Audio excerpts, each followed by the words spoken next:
Station বাজার এই চত্বরের সমস্ত ক্ষুদ্র ব্যবসায়ীবৃন্দ, সমস্ত টোটোওয়ালা দাদারা এবং সমস্ত খেটে খাওয়া মানুষ এবং পথ চলতি সমস্ত মানুষ, সবাইকে লাল সালাম। আপনারা আমাকে এখানে অনেকেই চেনেন, তার কারণ হচ্ছে এই যে চত্বরটা স্টেশন বাজার চত্বর, এই চত্বরটাই হচ্ছে আমার দিনের একটা অংশ এই স্টেশন বাজার চত্বরেই কাটে। তাই কারুর কাছে আমি হয়তো ভাই, কারুর কাছে হয়তো ভাইপো, কারুর কাছে হয়তো ভাগনা। তো আমি আজ এখানে আপনাদের সামনে সামান্য বক্তব্য রাখব। ইতিপূর্বে আমাদের দলের বক্তারা যারা এখানে বক্তব্য রেখে গেছেন, তাদের থেকে আপনারা বক্তব্য শুনেছেন এবং আগামী 29 তারিখ কেন ভারতের কমিউনিস্ট পার্টির মার্ক্সবাদীর বামফ্রন্ট মনোনীত সিপিআইএম প্রার্থী কমরেড আমজাদ হোসেনকে ভোট আপনারা কেন দেবেন, সেই ব্যাপারে তারা দীর্ঘায়িত বক্তব্য রেখেছেন। আপনারা তার মধ্যে দিয়ে বক্তব্য শুনে নিজেরা অভিজ্ঞতা সঞ্চয় করেছেন এবং বক্তব্য শুনে আপনারা মোটামুটি একটা ধারণায় পৌঁছেছেন যে কেন আমজাদ হোসেনকে ভোটটা দেওয়া উচিত।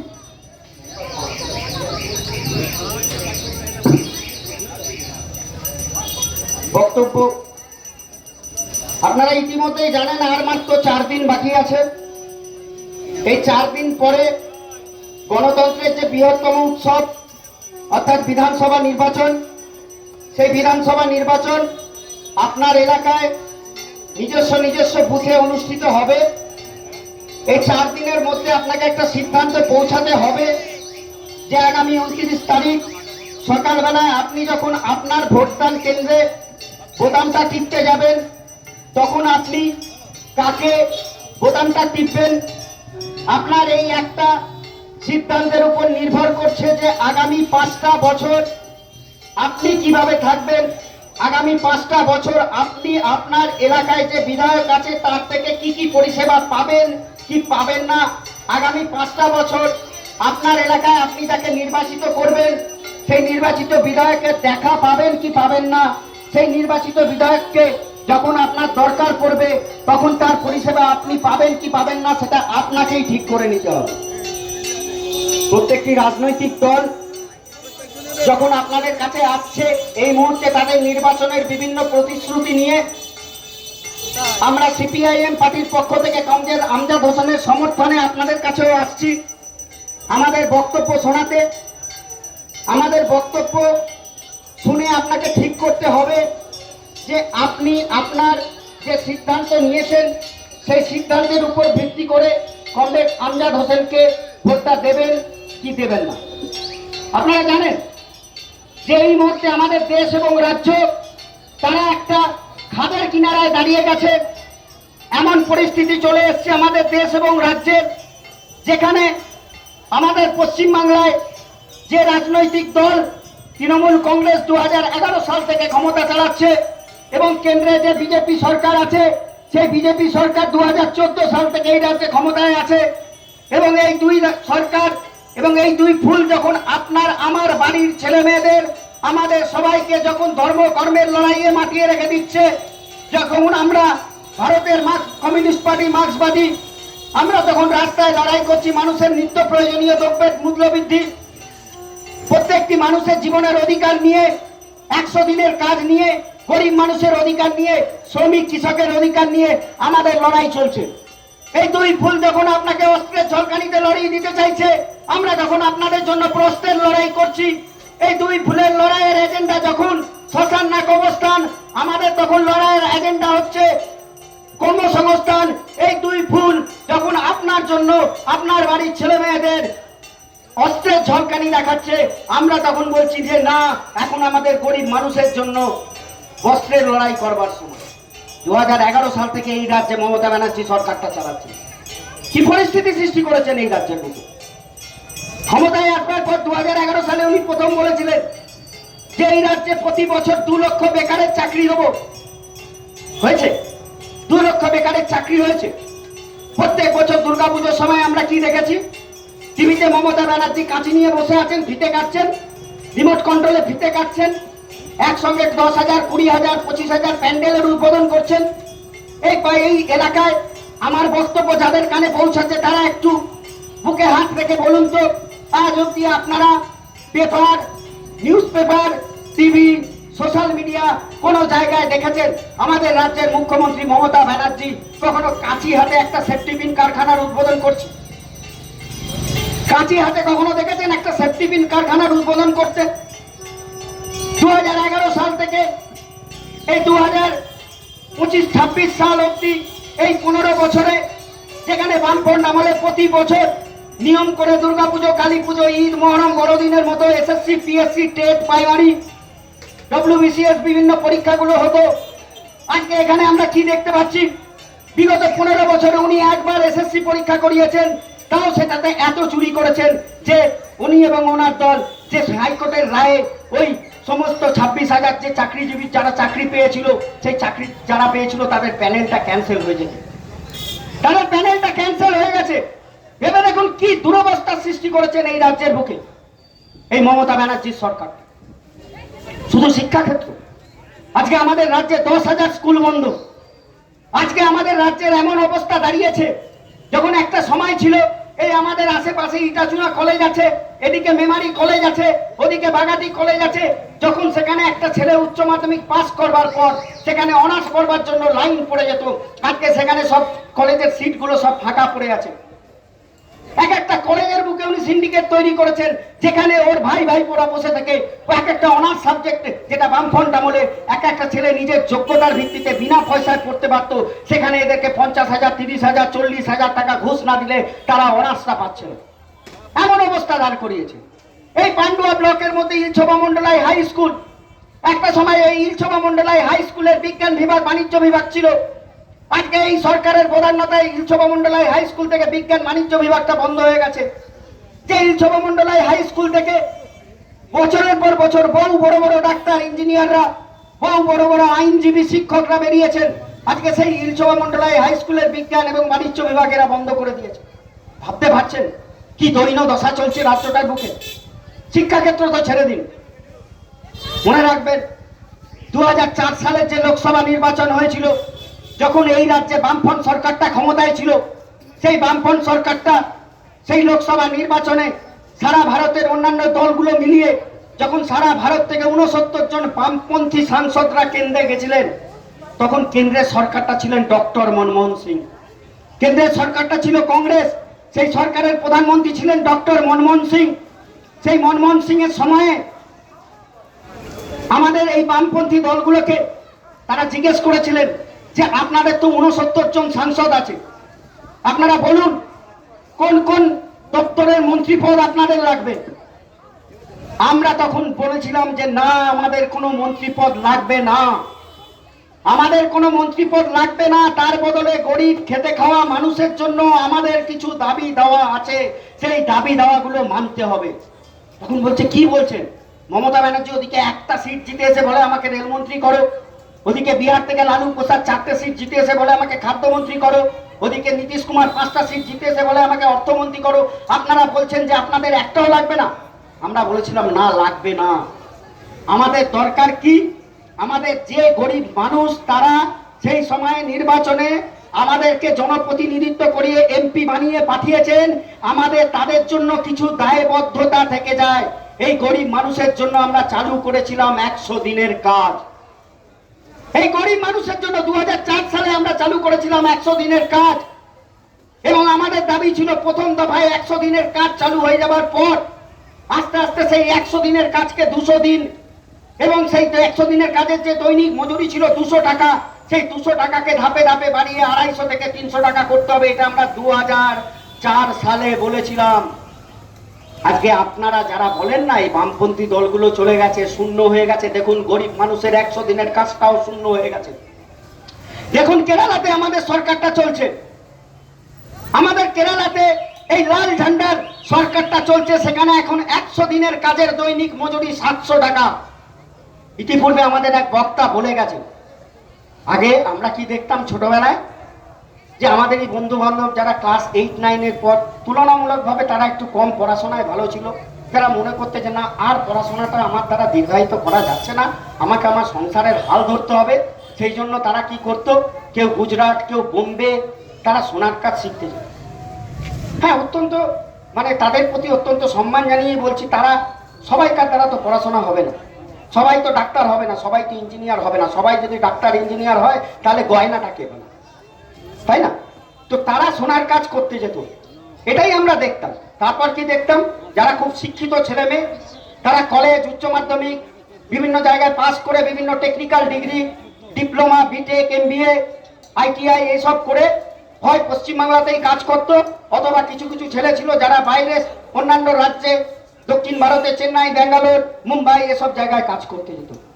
এই পশ্চিমবাংলাটার এত দুরবস্থা করে দিয়েছে যে 2006 সালে সারা ভারতের রিপোর্ট অনুযায়ী যে পশ্চিমবাংলা বুদ্ধদেব বাবুর আমলে কৃষিতে 1 নম্বর ছিল কি 2 নম্বর থাকতো, সেই পশ্চিমবাংলা থেকে আজকে ক্ষেত মজুর শ্রেণীর মানুষকে পর্যন্ত তামিলনাড়ু, কেরালা, অন্ধ্রপ্রদেশে গিয়ে ক্ষেত মজুরের কাজ করতে হচ্ছে, জন মজুরের কাজ করতে হচ্ছে।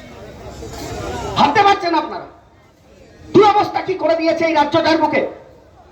বাচ্চাদের জন্য তৎকালীন যে কেন্দ্র সরকার ছিল, আমাদের সাংসদরা কেন্দ্র সরকারের কাছে চাপ দিয়ে বাচ্চাদের জন্য, স্কুলের বাচ্চারা, গরিব বাচ্চারা, এখানে যারা বসে আছেন আমি দেখতে পাচ্ছি আশেপাশে যে সমস্ত মানুষরা বসে আছেন তাদের সবার ক্ষমতা নেই বাচ্চাকে মাস গেলে 3,000, 4,000, 5,000 টাকা করে দিয়ে করে ভালো ইংলিশ মিডিয়াম স্কুলে তাকে পড়ানোর। এখানে সবার ক্ষমতা নেই। কংগ্রেস আমলে 1977-এর আগে কংগ্রেস আমলে যে ঢুকে পড়া, যে ঢুকে যাওয়া যে পশ্চিমবাংলার শিক্ষা ব্যবস্থা ছিল, বামফ্রন্ট সরকার এসে ধীরে ধীরে, সেই সময় কংগ্রেস আমলে পশ্চিমবাংলার বুকে মাত্র 1600 খানা হাই স্কুল ছিল এবং প্রায় 1003 প্রাইমারি স্কুল ছিল। আমাদের এই লাল ঝান্ডার সরকারটা আসবার পর সেই প্রাইমারি স্কুলের সংখ্যা প্রথম ধাপে 18,000 করেছিল এবং হাই স্কুলের সংখ্যা করেছিল 6,000, যাতে বাংলার প্রত্যেকটা পিছিয়ে পড়া, বাংলার প্রত্যেকটা খেটে খাওয়া মানুষের বাড়ির সন্তানেরা যাতে ঠিক মতো শিক্ষা পায়। কারণ আমাদের চিন্তা ছিল কি, যে শিক্ষা আনে চেতনা, চেতনা আনে প্রগতি, এটা আমাদের চিন্তা ছিল। আমরা বলেছিলাম বারবার করে যে এই দেশের মানুষকে যদি, এই দেশকে যদি উন্নত করতে হয় তাহলে দেশের মানুষকে সবার প্রথম শিক্ষিত করতে হবে। কিন্তু সবার প্রথম যদি দেশের মানুষকে শিক্ষিত করতে হয়, তাদের খালি পেটে শিক্ষা হবে না। আমাদের দেশের গরিব মানুষের বুকে এমন অনেক মানুষ আছেন যাদের নিজেদের একবেলা খাবারটা সঠিকভাবে জোটে না। একবেলা খাবার জোটা তো ছেড়ে দিন, তাদের বাচ্চাদের বাড়িতে তাদের বাচ্চারা ঠিকমতো পুষ্টি পায় না, পুষ্টিযুক্ত খাবার পায় না। তাই আমরা সরকারের কাছে বলেছিলাম যে সেই সময় বাচ্চাদের জন্য মিড ডে মিল চালু করতে হবে। কারণ এই দেশের প্রান্তিক মানুষ যাদের পরিবার খেটে খাওয়া, তাদের বাচ্চারা যদি স্কুলে যায়, তাদের দেখা যাচ্ছে বিভিন্ন পরিসংখ্যানে তাদের বাচ্চারা স্কুল ছুটের সংখ্যাটা বিরাট পরিমাণে চলে গেছে। আমরা বলেছিলাম যে খালি পেটে হয় না, তাই তাদের জন্য মিড ডে মিলটা চালু করো। তৎকালীন কেন্দ্রীয় সরকার তাদের জন্য মিড ডে মিল চালু করেছিল এবং রাতারাতি 6 মাসের মধ্যে তার পরিসংখ্যান বদলে গেছিল। দেখা গেল বাংলার খেটে খাওয়া মানুষ তার বাড়ির সন্তানকে নিয়ে এসে বিভিন্ন স্কুলে ভর্তি করছে, যে যা বাবা তুই ওখানে গেলে শুধুমাত্র শিক্ষা যে পাবি তাই নয়, তার সঙ্গে কিছু খাওয়া দাওয়া পাবি। আর এই হারাম করে সরকার কি করলো না? কিছুদিন আগে মমতা ব্যানার্জি হাবড়ায় বক্তব্য রাখতে গিয়ে কি বললেন, বালু আমার খুব প্রিয়। বালু কে? জ্যোতিপ্রিয় মল্লিক। কে ছিল এই রাজ্যের প্রাক্তন খাদ্যমন্ত্রী? কি হয়েছিল? এই প্রাক্তন খাদ্যমন্ত্রীকে ইডি সিবিআই এসে কোমরে দড়ি বেঁধে নিয়ে গিয়ে জেলে ঢুকিয়েছিল। তার কারণ এই খাদ্যমন্ত্রী জ্যোতিপ্রিয় মল্লিক বালু সেই গরিব বাচ্চাদের অধিকার মিড ডে মিলের টাকাটা পর্যন্ত চুরি করেছে। ভাবতে পারেন আপনারা? একটা সরকার দিল্লিতে আছে বলছে লুট করো, একটা সরকার দিল্লিতে আছে বলছে বেচ দো, যা আছে তাই বেচে দিচ্ছে। একটা সরকার আমাদের রাজ্যে আছে বলছে যা আছে তাই লুটে নাও। একটা সরকার ভারত মাতা কি জয় বলতে বলতে ভারত মায়ের যে সমস্ত সম্পত্তি ছিল, রেল, বিমা, ব্যাংক, আইওসিএল, বিপিসিএল থেকে শুরু করে বিমানবন্দর থেকে শুরু করে এই প্ল্যাটফর্মের এক একটা অংশ পর্যন্ত এরা বেচে দিচ্ছে। দেখুন আপনার পাশের যে খন্নান সিমলাগড় স্টেশন আছে, আজকে সিমলাগড় স্টেশনে কোনো সরকারি টিকিট কাউন্টার নেই। সেখানে একটা ছেলে বাইরে থেকে এসে ওই মেশিন নিয়ে টিকিট বিক্রি করছে। ভাবতে পারছেন আপনারা আজকে এই সরকারের আমলে কি অবস্থা? ভারত মাতা কি জয় বলতে বলতে এই সরকারের আমলে রেলে 4.5 লক্ষ শূন্য পদ বাকি, সেনাবাহিনীতে 1.5 লক্ষ শূন্য পদ বাকি। আজকে এই সেনাবাহিনীর 1.5 লক্ষ শূন্য পদের জায়গায় যেমন পশ্চিমবাংলা সরকার বললো না, দুটো সরকারের মধ্যে কোনো পার্থক্য নেই, মিলিয়ে দেখবেন। একদিকে একটা সরকার যেমন এই যে পুলিশ, সিভিক পুলিশ চালু করেছিল, তাদের আজ অব্দি পার্মানেন্ট করলো না, তেমনি ওইখানে ওরাও চালু করেছে সিভিক সেনাবাহিনী, কি নাম দিয়েছে একটা অগ্নিবীর নাকি, যেটা নিয়ে সেনাবাহিনীর অভ্যন্তরে তাদের বিভিন্ন বড় বড় অফিসাররা মানে ক্ষোভে ফেটে পড়েছে। ভেবে দেখুন, একটা দেশের সুরক্ষাকে নিয়ে এরা ছেলেখেলা করছে। সে 4 বছরের জন্য মানে সে সেনাবাহিনীতে নিযুক্ত হয়েছে। এইভাবে প্রতিটা জায়গাকে এরা ধ্বংস করেছে। সমস্ত কিছু এরা আম্বানি আদানি থেকে দেশের সমস্ত, মাথায় রেখে দেবেন, এই দেশের 81% হিন্দুকে এই কেন্দ্রের বিজেপি সরকারটা এই দেশের 14% মুসলিমের ভয় দেখিয়ে এই দেশের 70% সম্পত্তিকে ওই দেশের 1% আম্বানি আদানি রামদেব থেকে শুরু করে যত বড় বড় শিল্পপতি আছে তাদের কাছে বেচে দিচ্ছে। এই তো এই কেন্দ্রীয় সরকারের জন্য। গরিব মানুষের জন্য আমরা চালু করেছিলাম 100 দিনের কাজ। ভালো করে ভেবে দেখুন, সকালে কানে ঢুকিয়ে নিন, গরিব মানুষের জন্য আমরা 100 দিনের কাজ চালু করেছিলাম। আমাদের উদ্দেশ্য ছিল কি, বড় বড় অর্থনীতিবিদ অমর্ত্য সেন থেকে শুরু করে সারা বিশ্বের বড় বড় অর্থনীতিবিদরা বলে গেছেন যে গরিব মানুষের জন্য ডাইরেক্ট হাতে টাকার ব্যবস্থা করতে হবে। কিভাবে করতে হবে? তার জন্য তাদেরকে কাজ দিতে হবে, সেই কাজের মজুরি সরকারকে দিতে হবে। আমরা কেন্দ্রের সঙ্গে লড়াই করে, তৎকালীন মনমোহন সিং সরকারের সঙ্গে লড়াই করে আমরা 100 দিনের কাজ ছিনিয়ে এনেছিলাম। এই সরকারটা এসে 100 দিনের কাজটা বন্ধ করে দিয়েছে। আজকে ভেবে দেখুন, যে এলাকার খেটে খাওয়া যারা মানুষ আছেন, যারা শ্রমিক আছেন, যারা ক্ষেত মজুর আছেন, এলাকার যে সমস্ত এই মানুষরা, তাদের সারা বছর কাজ থাকে না। এমন একটা সময় যায় তাদের বাড়িতে হয়তো একবেলা হাঁড়িটা চললো, একবেলা চললো না। এমন একটা দিন যায় হয়তো তাদের জন্মজুরের কাজটা জুটলো না। তাহলে তাদেরকে একটা বিকল্প কর্মসংস্থানের ব্যবস্থা করতে হবে। সেই বিকল্প কর্মসংস্থানের ব্যবস্থাটা কি? যে তাদেরকে সরকার থেকে কিছু কাজ দিয়ে তাদের হাতে কিছু টাকা তুলে দিতে হবে, যাতে তারা প্রতিদিন বিভিন্ন দোকান থেকে নিত্য প্রয়োজনীয় চাল ডাল আটা ময়দা তেলটা কিনতে পারে। তবেই দেশের অর্থনীতিটা রানিং থাকবে। এই সরকারটা ক্ষমতায় এসে এই তৃণমূল কংগ্রেস সরকার গরিব মানুষের যে 100 দিনের কাজ ছিল, সেই 100 দিনের কাজের 10 লক্ষ ভুয়ো জব কার্ড বানিয়েছিল। এখানে প্রচুর মানুষ আছেন যারা বসে আমার কথা শুনছেন, তাদেরকে বলছি পকেট থেকে মোবাইলটা বার করে ফেলুন, গুণ করে নিন। 10 লাখ ভুয়ো জব কার্ড গুণিতক 200 টাকা কত হয় দেখবেন, আপনার ক্যালকুলেটারে আসছে না। এরা একদিনে এই টাকাটা চুরি করেছে।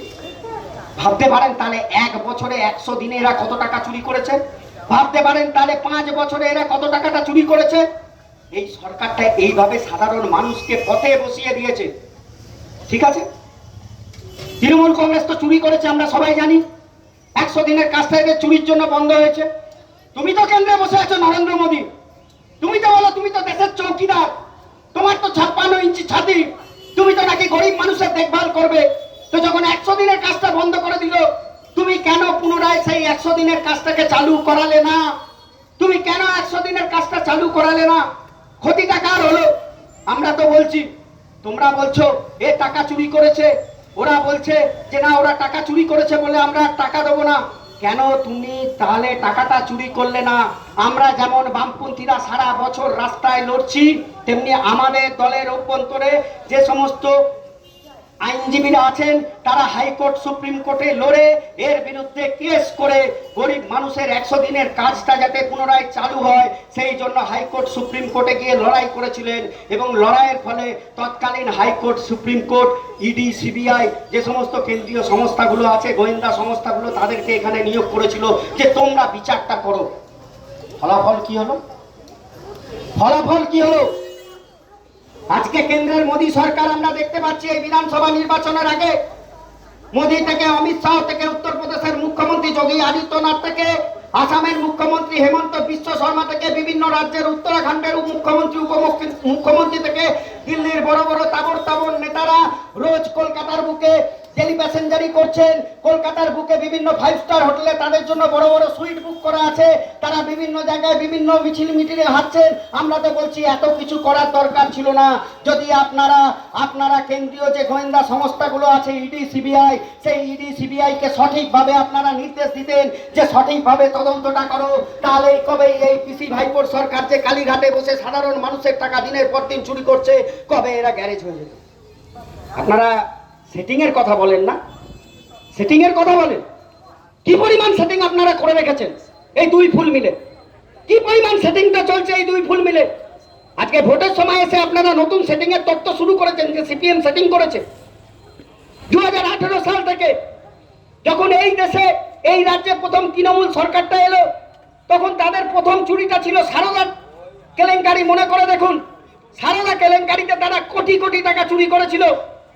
তারপর আস্তে আস্তে নারদা এলো, আস্তে আস্তে টেট এলো, আস্তে আস্তে প্রাইমারি এলো, আস্তে আস্তে এসএসসি এলো, বিভিন্ন রকম কয়লা বালি গরু থেকে শুরু করে লাস্টে অভয়া তিলোত্তমা কাণ্ড, যেখানে আমরা জানতে পারলাম যে বিভিন্ন হসপিটালে এই সরকারটা জাল স্যালাইন জাল ওষুধটা পর্যন্ত সাপ্লাই করে এখান থেকে চুরি করছে।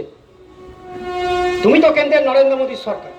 আমি একটু আগেই বললাম আমাদের দলের যারা আইনজীবী আছেন, বিকাশ রঞ্জন ভট্টাচার্য থেকে শুরু করে আরো অনেক যে বিখ্যাত আইনজীবীরা আছেন, তারা হাইকোর্টে সুপ্রিম কোর্টে প্রতিদিন লড়াই করছেন। প্রতিদিন লড়াই করে আমার আপনার ন্যায় বিচারের জন্য, এই রাজ্যের মানুষের ন্যায় বিচারের জন্য ওনারা ইডি সিবিআই থেকে শুরু করে কেন্দ্রীয় গোয়েন্দা সংস্থাগুলোর তদন্ত মঞ্জুর করাচ্ছেন হাইকোর্ট সিবিআই কে দিয়ে, হাইকোর্ট সুপ্রিম কোর্টকে দিয়ে। কিন্তু তারপর কি করছেন হাইকোর্ট সুপ্রিম কোর্ট? তারপর কি করছে? এতগুলো মামলা হলো, সারা রাজ্যে সব মানুষ মুখে মুখে বলছে কে চোর। আমরা দেখেছি তৃণমূলের মন্ত্রী দোলা সেন, তিনি একটা মিটিংয়ে বলছেন যা নেবে যা খাবে 75 ভাগ তোমরা এখানে রেখে দেবে, আর এই 25 ভাগ তোমরা এখানে রেখে দেবে, আর 75 ভাগ তোমরা কালীঘাটে পৌঁছে দেবে। আর কি হচ্ছে? যখন কেন্দ্রের সংস্থাগুলো তদন্ত করতে আসছে, এত বড় সেটিং এদের মধ্যে, আপনারা জানেন না? যেমন দেখবেন প্রতিদিন সকালবেলা দেখবেন আমাদের এখানে একজন আছে যে প্রতিদিন সকালবেলা দেখবেন প্ল্যাটফর্মে গণশক্তিটা ওই প্ল্যাটফর্মের বুকে লাগিয়ে আসে। দেখবেন আমাদের কমরেডরা আছেন, অনেক কমরেড, তারা বাড়ি বাড়ি লোকের বাড়ি গিয়ে গণশক্তি পেপারটা দিয়ে আসে। এই গণশক্তি যেমন আমাদের দলীয় পত্রিকা, তেমনি বিজেপি আরএসএস এরও একটা দলীয় পত্রিকা আছে, কেউ পয়সা দিয়ে পড়ে নেবেন, তার নাম হচ্ছে স্বস্তিকা। এই স্বস্তিকাতে আরএসএস এর প্রধান মোহন ভগবত কি বলেছিলেন, যখন সারা রাজ্য তৃণমূলের এই 26,000 লোকের চাকরি চুরি, এই টেটের চাকরি চুরি নিয়ে যখন উত্তাল হয়ে পড়ছে, তখন আরএসএস প্রধান মোহন ভগবত বলেছিলেন এই রাজ্যের কোনো বিজেপি কর্মীদের এখন উচিত নয় এই চাকরি কেলেঙ্কারি নিয়ে বেশি মাতামাতি করা, কারণ যদি চাকরি কেলেঙ্কারি নিয়ে বেশি মাতামাতি করে তাহলে কি হবে, এই সিপিএম বেশি প্রচার পেয়ে যাবে, সিপিএম কে প্রচারে আনা যাবে না বলেছিল। তিলোত্তমা কাণ্ডের পর আমরা কি দেখলাম?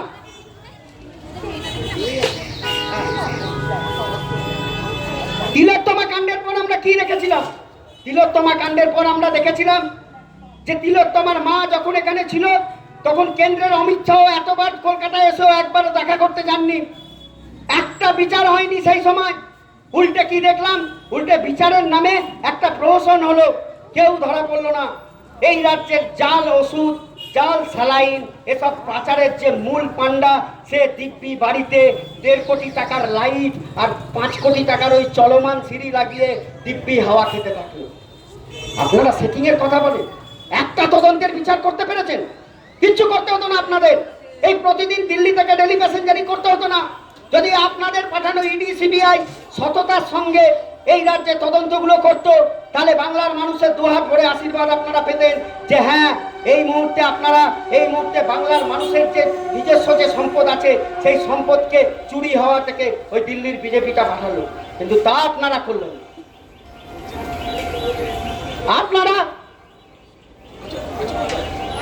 ভোটের আগে কিছুদিন আগে থেকে আপনারা দেখছিলেন, গত 6-7 মাস আগে থেকে, যে এখন যিনি বিরোধী দলনেতা, সেই বিরোধী দলনেতা শুভেন্দু অধিকারী কি শুরু করেছিলেন। সারা রাজ্য জুড়ে যখনই টিভিতে তাকে দেখা যেত, তিনি বলতেন যে 1.5 কোটি রোহিঙ্গা পশ্চিমবাংলার বুকে ঢুকে আছে।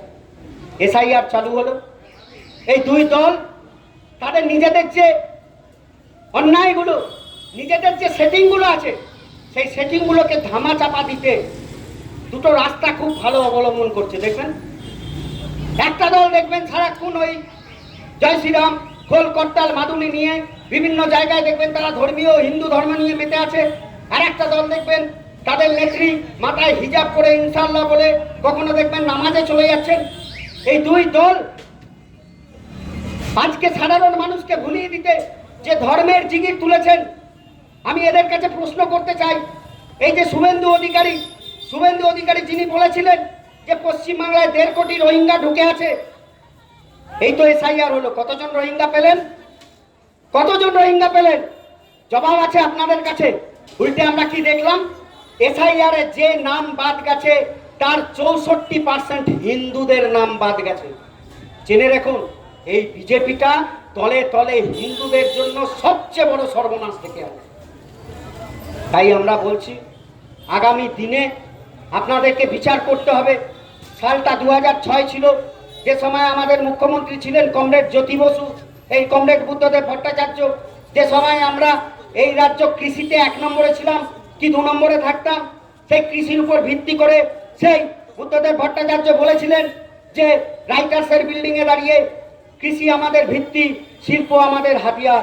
এই কৃষির ভিত্তির উপর গড়ে ওঠে, কৃষির ভিত্তির উপর দাঁড়িয়ে এই পশ্চিমবাংলার বিভিন্ন বড় বড় নতুন শিল্প গড়ে উঠবে। আমরা সেই মতো কাজ শুরু করেছিলাম। আপনারা আজ কলকাতায় যে সেক্টর 5, রাজারহাট, নিউ টাউনের মতো যে বিরাট আইটি সেক্টর দেখতে পারেন, যেখানে প্রতিদিন কয়েক লক্ষ ছেলে কাজ করছে। আপনারা যে হলদিয়া শিল্পাঞ্চলটা দেখেন, যেখানে প্রতিদিন কয়েক লক্ষ লোক কাজ করছে। আপনারা যে প্রতিদিন এই জালান কমপ্লেক্স থেকে শুরু করে খড়গপুর শিল্পাঞ্চল থেকে শুরু করে কোলাঘাট তাপবিদ্যুৎ কেন্দ্র শুরু করে বক্রেশ্বর তাপবিদ্যুৎ কেন্দ্র, টিটাগড় তাপবিদ্যুৎ কেন্দ্র থেকে শুরু করে আরো এরকম বড় বড় অনেক শিল্পাঞ্চল দেখতে পারেন। আমরা ঘোষণা করেছিলাম শুধু এই শিল্পাঞ্চলেই কাজ হবে না, প্রতি বছর নিয়ম করে যেমন এসএসসি জিএসসি টেট হয়, তার সঙ্গে আমাদের যারা শিক্ষিত ছেলে আছে, যারা টেকনিক্যাল লাইনে পড়াশোনা করছে, আইটিআই বিটেক ডিপ্লোমা করছে, তাদের জন্য বেসরকারি চাকরির রাস্তা খুলতে হবে। সেই জন্য আমরা এই সিঙ্গুরে টাটার কারখানা নিয়ে এসেছিলাম। আমরা এই জিন্দালদের কারখানা নিয়ে এসেছিলাম, এশিয়ার সর্ববৃহৎ কারখানা শালবনীতে। আমরা পুরুলিয়ার রঘুনাথপুরে জয়বালাজি 2000 একরের উপর দাঁড়িয়ে পাওয়ার প্ল্যান্ট এবং স্টিল প্ল্যান্ট নিয়ে এসেছিলাম। আমরা কাটোয়াতে থার্মাল পাওয়ার প্ল্যান্ট নিয়ে এসেছিলাম। আমরা বিভিন্ন এনটিপিসি পাওয়ার প্ল্যান্ট নিয়ে এসেছিলাম। আমরা এরকম অনেক বড় বড় শিল্প, নয়াচরে কেমিক্যাল হাব, নন্দীগ্রামে কেমিক্যাল হাব থেকে শুরু করে বিদেশি সালিম গোষ্ঠী, এরকম বড় বড় শিল্প সেই সময় 2006 সালে পশ্চিমবাংলায় দেশীয় এবং বিদেশীয় কোম্পানিগুলো মিলিয়ে প্রায় 44,000 কোটি টাকার বিনিয়োগ এসেছিল। আজকে কি অবস্থা হয়েছে পশ্চিমবাংলাটা? আজকে প্রত্যেকটা এলাকায় প্রত্যেকটা শিক্ষিত মানুষের পরিবার, যাদের বাড়িতে একটা করে মাত্র ছেলে মেয়ে যারা উচ্চ শিক্ষিত, তাদের বাড়িগুলো আজকে বৃদ্ধাশ্রম হয়ে গেছে। বাড়িতে বয়স্ক মা বাবা একা, আর ছেলে পড়ে আছে হয় ব্যাঙ্গালোরে, নয় দিল্লিতে, নয় চেন্নাইতে, নয় পুনেতে। আজকে তাদের বাড়িতে কোনো বিপদ আপদ হয়ে গেলে আজকে তার ছেলেটা রাতারাতি ফিরে আসবার পর্যন্ত ব্যবস্থাটা নেই। এই দুরবস্থা করে দিয়েছে এই মমতা ব্যানার্জির সরকারটা। তাই আমরা বলছি আগামী 29 তারিখ যখন বোতামটা টিপতে যাবেন, আগামী 29 তারিখ যখন আপনি সিদ্ধান্ত নিতে যাবেন যে কাকে রাখবেন, কাকে বাদ দেবেন, কাকে আপনি নির্বাচিত করবেন, তখন মাথায় রেখে দেবেন যে বামফ্রন্ট যারা এই লাল ঝান্ডার লোকেরা এসে কেন বলেছিল আমজাদ হোসেনকে ভোট দিন। এই আমজাদ হোসেন, যে আমজাদ হোসেনকে আপনারা এর আগে 2011 থেকে 2021 সাল অব্দি আপনারা নির্বাচিত করেছিলেন, পান্ডুয়ার মানুষের আশীর্বাদ, ভালোবাসা, দোয়া তাকে বিধানসভায় পাঠিয়েছিল। যে আমজাদ হোসেন বাড়িতে সকাল 7টা থেকে শুরু করে রাত 12টা অব্দি তার কাছে গেলে সব সময় সাধারণ মানুষের দরজা খুলে থাকতো। কিছুদিন আগে একটা ছোট ঘটনা বলে দিই। কিছুদিন আগে বিজেপি এখানে মিটিং করছিল, ভারতের জনতা পার্টি। সেই বিজেপির একজন বক্তা এখানে দাঁড়িয়ে বলছিলেন, এই স্টেশন বাজার চত্বরে যত মানুষ আছেন সবাই সাক্ষী আছে, বলছিলেন আপনারা সবাই বলেন যে আমজাদ হোসেন ভালো ছেলে, আমজাদ হোসেন শিক্ষিত ছেলে, আমজাদ হোসেন ভালো ছেলে। এত শিক্ষিত ভালো ছেলে দিয়ে রাজনীতি হয় নাকি? আমরা বলছি হ্যাঁ, যদি আপনার এলাকাকে উন্নত করতে হয়, আপনার এলাকার অবস্থা ফিরিয়ে আনতে হয়, তবে আপনার এলাকা থেকে একজন শিক্ষিত, একজন মানব দরদী এবং একজন বিচক্ষণ ছেলেকে বিধানসভায় পাঠাতে হবে। কোনো অশিক্ষিত, তোলাবাজ, গুন্ডাবাজ, ধর্মীয় দাঙ্গাকারীকে পাঠালে আপনার এলাকা ধ্বংস হয়ে যাবে, এটা মাথায় রেখে নেবেন। ওইটা ওদের কালচার, আমাদের লাল ঝান্ডার কালচার হচ্ছে শিক্ষিত ছেলেদের সাধারণ মানুষের জন্য এগিয়ে নিয়ে এসো। তাই আগামী 29 তারিখ যখন সকালবেলা নির্বাচন করতে যাবেন, তখন আপনাকে মাথায় রাখতে হবে যে কাকে ভোট দেবেন, কাকে না দেবেন। আপনাদের সবার কাছে অনুরোধ, বিগত দিনে যেভাবে 2011 থেকে 2021 সাল অবধি আপনারা আমজাদ হোসেনের পরিষেবা পেয়েছেন, পুনরায় যে মানুষটা সারা দিন 24 ঘন্টা সারা বছর আপনাদের পাশে থেকেছেন, যে মানুষটার কাছে ধনী দরিদ্র, শিক্ষিত অশিক্ষিত, আদিবাসী, উঁচু জাত নিচু জাত কোনো তফাৎ নেই, যে মানুষটা একটা মুসলিমদের মাজারের অনুষ্ঠান থেকে একটা কালী পুজোর খাওয়া দাওয়াতে মাটিতে বসে সকালের সঙ্গে খেতে পারেন, সেই মানুষটাকে, সেই ধর্মনিরপেক্ষ, সেই সকলের কাছের মানুষ, সেই সকলের প্রাণের মানুষ, সেই আমার আপনার ঘরের ছেলে আমজাদ হোসেনকে আপনার ভালোর জন্য, আমাদের ভালোর জন্য, সর্বোপরি এই পান্ডুয়ার ভালোর জন্য নির্বাচিত করে পুনরায় আপনাদের আশীর্বাদ, আপনাদের ভালোবাসা এবং আপনাদের দুয়ার মাধ্যমে তাকে আবার বিধানসভায় পাঠাবেন।